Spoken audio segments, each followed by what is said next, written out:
कुलमान घिसिङ 8 वर्ष अगाडि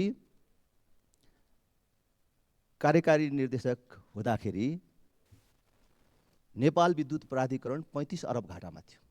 अहिले यो 8 वर्षमा 87 अरब कमाएर त्यो 35 अरब तिरेर 52 अरब खुद नाफामा छ संस्था। भर्खरै ऊर्जा मन्त्रीले आधा घण्टा लामो यहाँ चाहिँ मन्तव्य दिनुभयो। मन्त्री जस्तो व्यक्तित्वले चाहिँ संसदलाई झुटा विवरण दिनु हुँदैन, गलत सुनाउनु हुँदैन र यहाँ चाहिँ सबै मूर्खहरू मात्रै बसेको छन् भन्ने ठान्नु हुँदैन भन्ने मलाई लाग्छ।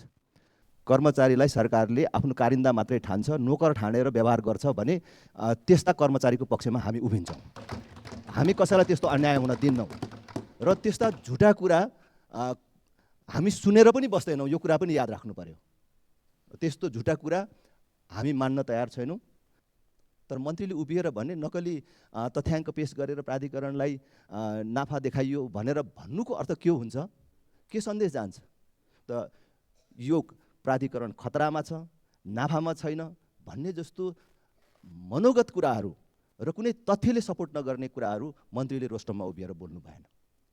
आफ्नो व्यक्तिगत आकाङ्क्षा पूर्तिका लागि संस्थाको हित विपरीत हुने कामहरू गर्नुहुन्न। यदि डेडिकेटेड ट्रङ्क लाइनको 22 अरबलाई पनि त्यो 52 अरबमा जोडिएको हो भने पनि त्यो 22 अरब घटाउँदाखेरि पनि अहिले पनि प्राधिकरण नाफामा देखिन्छ। त्यस अहिले मन्त्रीजीको भनाइअनुसार त त्यो 22 अरब पैसा नउठाउने सरकारले टुङ्गो गरिसकेको जस्तो देखिन्छ। यस्तो काम गर्न पाइँदैन। संसदमा हामी पनि छौँ र यस प्रकारको अन्याय र यस प्रकारका भ्रमपूर्ण कुराहरू गर्न हामी दिँदैनौँ। कुलमान घिसिङलाई एउटा म्याद तोकेर, एउटा समय तोकेर कार्य सम्पादन फारम भर्न लाउने, अनि त्यो ढिलो ल्याएकै आधारमा कार्य सम्पादन फारमै नबुझाएकोलाई चाहिँ 0 अङ्क दिने र त्यसको आधारमा कारबाही गर्ने भनेर भन्ने। तर सरकारका मन्त्रीहरूको कार्य सम्पादन मूल्याङ्कन हिजो अस्ति भर्खर आयो त।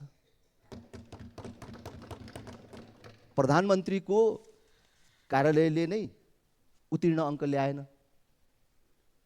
सबभन्दा धेरै बजेट भएको, धेरै काम गर्नुपर्ने जिम्मेवारी भएको भौतिक पूर्वाधार मन्त्रालयको त 8% पनि चाहिँ कार्य सम्पादन मूल्याङ्कन छैन। यिनीहरूलाई कसले कारबाही गर्ने? पहिले आफै कारबाहीमा बस्नु पर्यो।